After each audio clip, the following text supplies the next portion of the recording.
diperbincangkan di media Jangan sosial lupa setelah terdapat sebuah subscribe, unggahan yang like, mengklaim dan bahwa lonceng. pria yang menjabat sebagai Ketua Mahkamah Konstitusi atau MK itu menganulir Gibran Rakabuming Raka sebagai bakal calon wakil presiden atau cawapres. Pada thumbnail yang terdapat gambar Prabowo, Jokowi, dan Gibran Rakabuming Raka, pengunggah juga membagikan narasi Prabowo ngamuk ke Jokowi. Ketua MK anulir Gibran jadi cawapres. Diketahui Gibran merupakan bakal cawapres dari Prabowo Subianto yang bisa maju usai MK mengabulkan sebagian aturan terkait batas usia capres dan cawapres. Namun setelah video disimak sampai tuntas, tidak ditemukan informasi terkait Ketua MK Anwar Usman yang menganulir Gibran sebagai cawapres. Narator hanya membacakan ulang artikel dari laman seward.com yang berjudul "Gibran masih belum aman, bisa batal jadi cawapres". Artikel hanya membahas soal Anwar Usman yang dilaporkan ke Majelis Kehormatan Mahkamah Konstitusi atau MK terkait dugaan pelanggaran etik soal putusan usia capres-cawapres yang dianggap menguntungkan Gibran. Jadi, bisa dipastikan unggahan video yang mengklaim Anwar Usman menganulir Gibran sebagai cawapres adalah tidak benar atau hoax.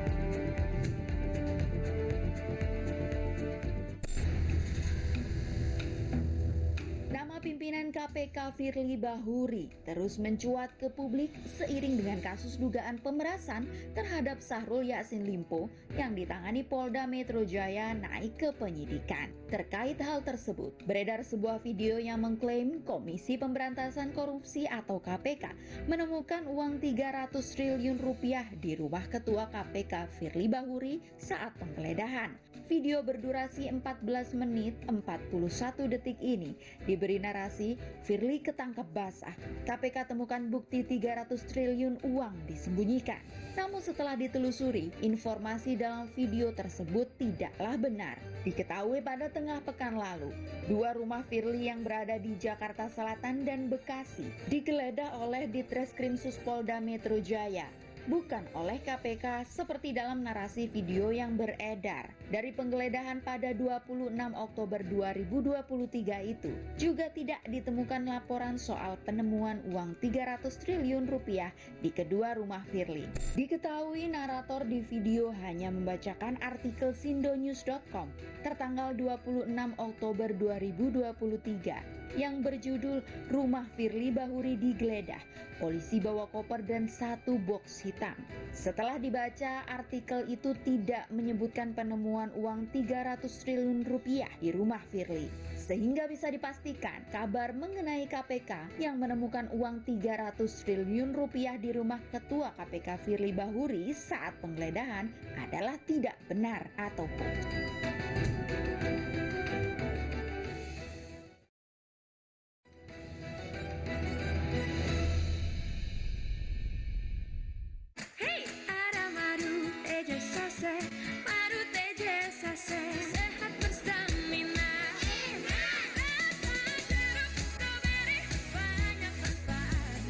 Madu TJ Saset, enak sehatnya.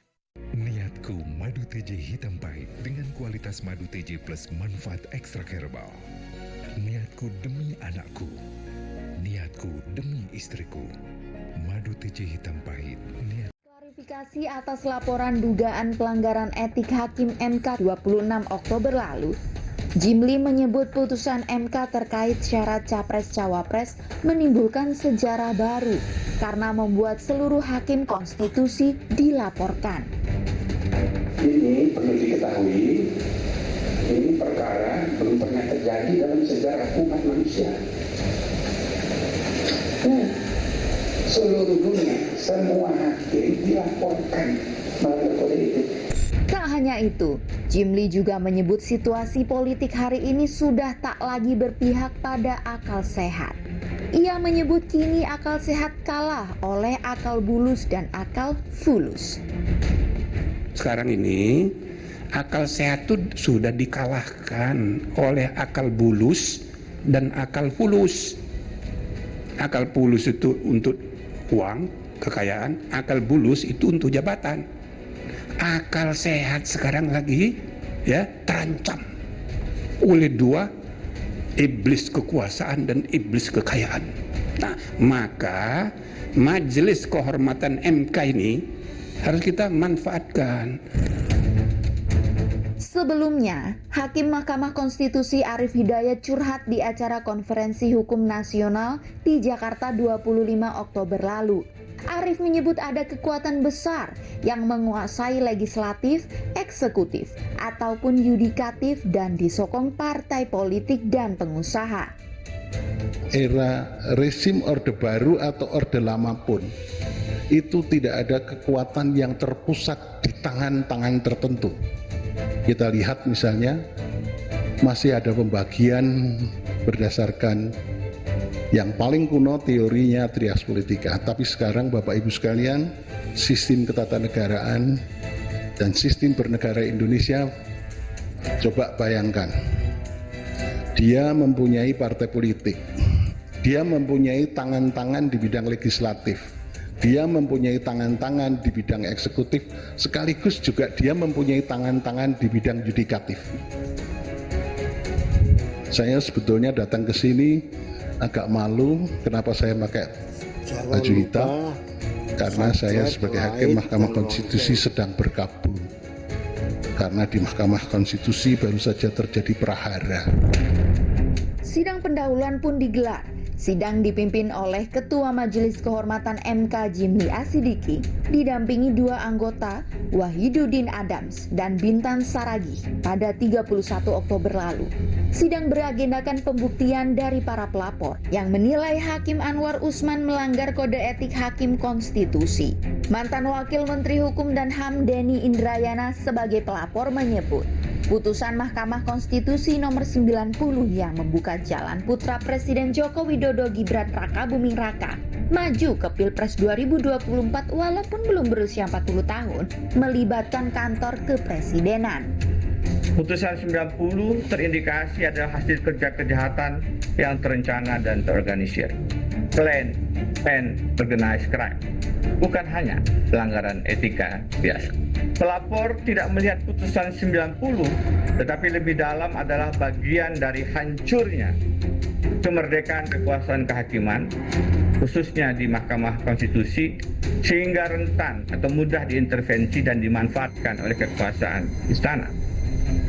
Rusaknya prinsip independensi MK tersebut paling tidak dimulai dengan, mohon izin, pernikahan antara hakim terlapor dengan Hidayati, adik Jokowi, adik Presiden Jokowi. Bagaimanapun, pernikahan itu membuka potensi intervensi Jokowi kepada Mahkamah Konstitusi menjadi lebih terbuka. Guru Besar Hukum Unhas Hamid Awaludin menyebut konstitusi tidak hanya untuk memastikan hasil demokrasi berasal dari mekanisme yang benar, tapi konstitusi juga harus memastikan tidak ada satupun golongan yang dapat berdiri di atas golongan lain dan menentukan hasil akhir demokrasi. Sebelum dipilih oleh rakyat, ada orang yang ditawarkan ke rakyat. Nah, proses untuk menawarkan inilah yang acap kali Anda semua, termasuk saya, persoalkan. Apakah kemunculan seseorang ini melalui mekanisme partai politik sesuai dengan konstitusi? Itu benar atau tidak? Sangat benar Presiden Jokowi bahwa itu rakyat. Pada saat orang itu diserahkan ke rakyat untuk dipilih. Itu benar.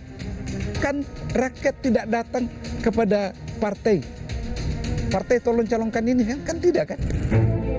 Bergulirnya polemik di MK ini memunculkan kembali isu nepotisme. PDIP menyinggung nepotisme di acara workshop partai. Lahirnya putusan Mahkamah Konstitusi soal syarat Capres-Cawapres disebut-sebut sebagai praktek nepotisme karena berkaitan dengan pencalonan putra sulung Presiden Jokowi, Gibran Raka Buming Raka di Pilpres 2024. I asked to him why the uniform different with me. And then he said, this is reflecting his heart. That the democracy in Indonesia now in challenge. Yeah.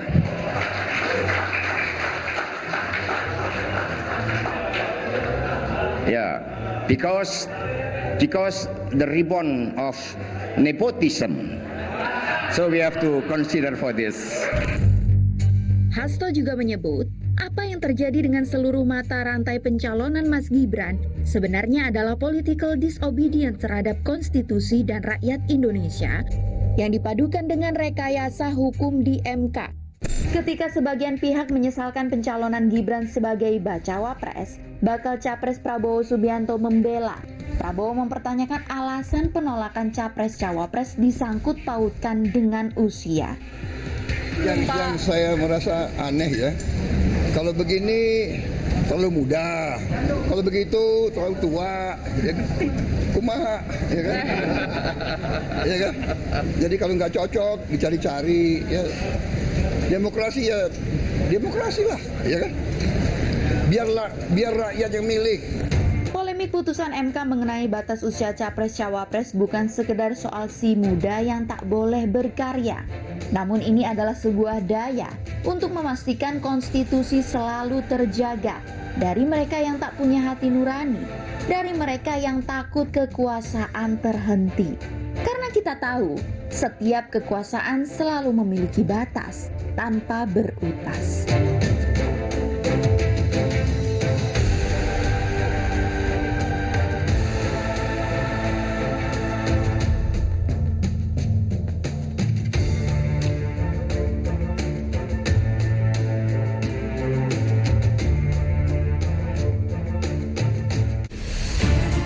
Saya, Budiman Tanurjo, menyambut Anda dalam sebuah forum berkualitas, mencermati Indonesia dengan bijak dari kacamata kebangsaan,